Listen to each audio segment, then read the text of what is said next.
Hello friend, मैं आरती तिवारी अपने YouTube channel पे आप लोग का स्वागत करती हूँ। देखो, एक बहुत जूना पुराना बनना बनने गाने जा रही हूँ। आप लोग को जैसे लाइक और सब्सक्राइब करना, ज़्यादा से ज़्यादा शेयर करना। देखो, हमारी सहेली बहुत शर्मा रही है।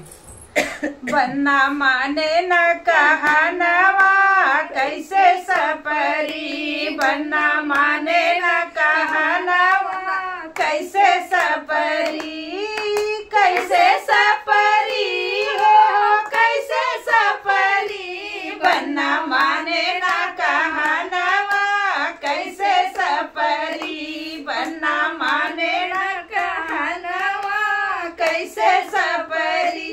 पापा सज गए, मम्मी सज गए सारे बराती है वो सज गए सारे बराती। तभी ऊपर से बन्ना बोला मैं न करूंगा शादी, काली बाटे और दुल्हनिया कैसे सफरी, काली बाटे और दुल्हनिया कैसे सफरी, बन्ना माने ना कहनवा कैसे सफरी, बन्ना माने ना कहनवा कैसे सफरी। चाचा सज गए, चाची सज गए सारे बराती है वो सज गए सारे बराती।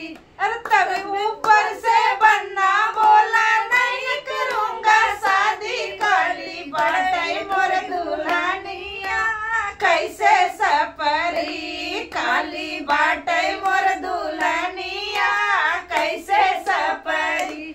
बन्ना सामे ना कहनवा कैसे सपरी, बन्ना माने न कहनवा कैसे सपरी। भैया सज गए, भाभी सज गए सारे बराती हो सज गए सारे बराती।